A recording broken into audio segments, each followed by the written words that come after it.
Hey guys, happy Halloween and welcome to my chapter review of chapter 1030 from One Piece.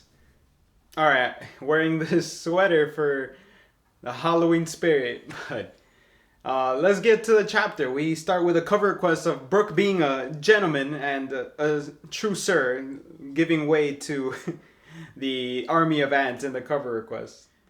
We have dialogue between Apu and Drake here, where Apu seems even very opportunistic. Not well, he's very opportunistic, saying whoever is the victor of this battle will be severely weak, which is also very hopeful that even Luffy can put up a fight versus Kaido, saying he might even win. But even if he doesn't, Kaido should be very weak, weak enough that we can actually take him down. Being captains of the worst generation, and like Apu mentioned, they are not to be played with. They are not meant to be defeated. And we have three numbers, which I didn't research actually this part. The numbers, which I'm gonna have to say that's 1, 2, and 3.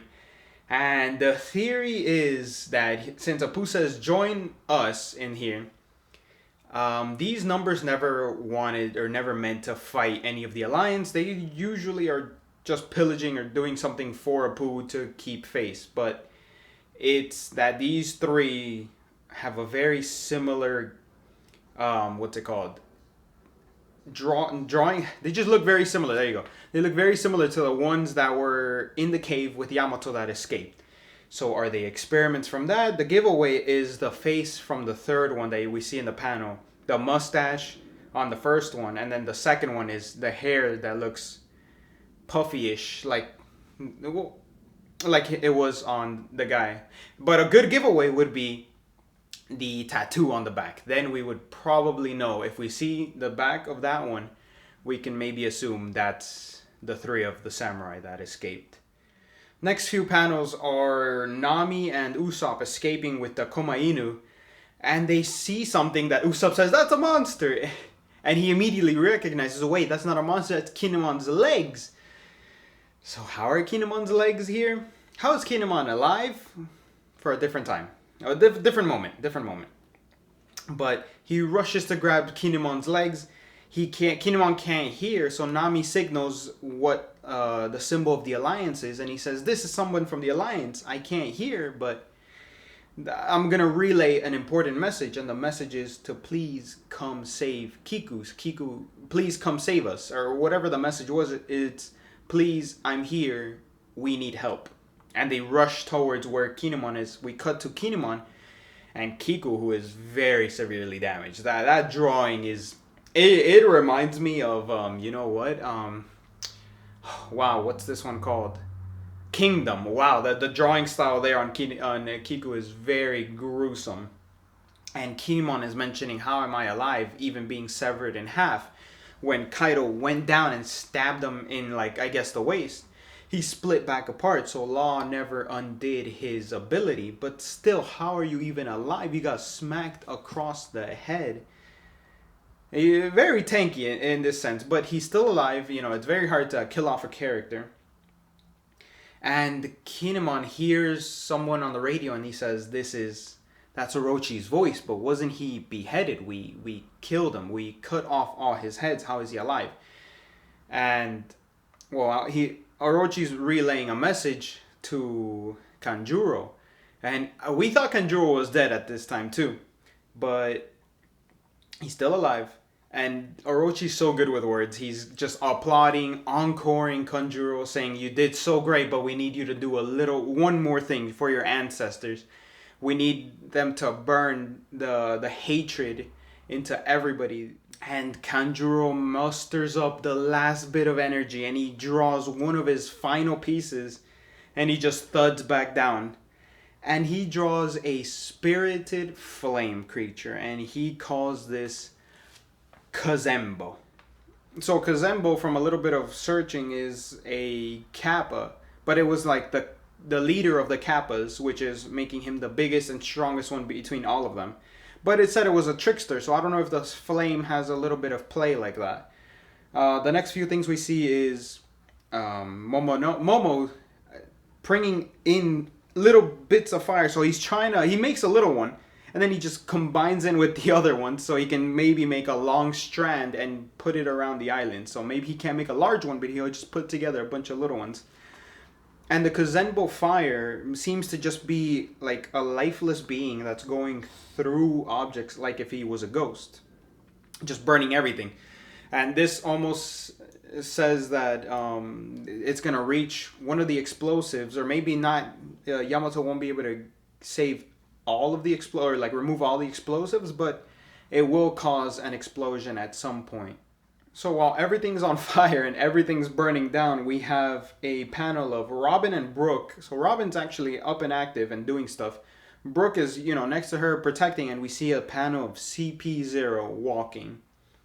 And, well, I hope that we get a nice battle between Brooke and one of the CP0 members, or maybe all of them even. I want to see how he holds off on this fight. We have panels of Queen versus Sanji, which is also, I guess, Queen caught up back to Sanji. We have Luffy versus Kaido and King versus Zoro. So I want to see all these fights fleshed out. Well, we will get them fleshed out later on. And we have Orochi like laughing to himself that this fire that Kanjuro created, or even the fire he made himself, is going to reach the explosive, and it's just going to blow up the whole island, because he knows that, well, he knows how much he made for Kaido, so he knows the vast amount of storage that he has down there. And this panel is perfect for the future that I want to predict, that Hiyori is going to come in and be the one to defeat Orochi. It almost leads into itself, and then she was the one that healed the scabbards that looked like Toki. Now we come to an awesome part of the chapter. We have Yamato going through the castle, going through the mouth. We see her location on the map and where the explosions are and how she wants to reach them. I don't know how she's going to get such a vast amount out, though. I don't know if she's going to flash freeze it. I don't know what she can do to actually stop the fire, or remove. If she doesn't want to stop the fire, she doesn't even, I think, know about the fire. She wants to stop the explosions from going off when the island lands or crashes down. And we get a huge Ikkaku sovereignty from Big Mom flying out, and Kid takes the brunt of that damage. And I gotta say, Kid has taken a lot of damage. I give props. This man is pretty much a tank. He was just tanking Big Mom's attacks before. There's dialogue between Kid and Law here where they're saying, have you awakened your ability yet? Do you have awakening yet? And Law's mentioning, yes, but I don't use it unless it's a life or death scenario, because it drains so much of my energy that at the point that I use it, I'm gassed out. I would lose the fight if I were to use it in the middle. So Kid confirms, yeah, same thing with me, but I feel like we're doing nothing, we're getting nowhere with these attacks.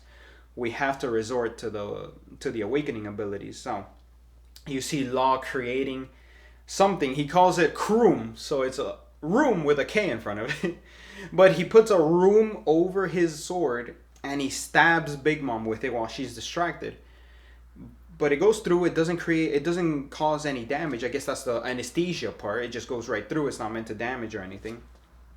But while it's inside, he creates the shockwaves from within. And I don't know how much armament is supposed to protect. Like if she was armamenting here, would it have protected her organs? Is it only an outer protective shell? But anyway, it causes a lot of damage. It actually causes Big Mom to bleed, which is pretty significant, because she's basically a tank, an iron balloon, right?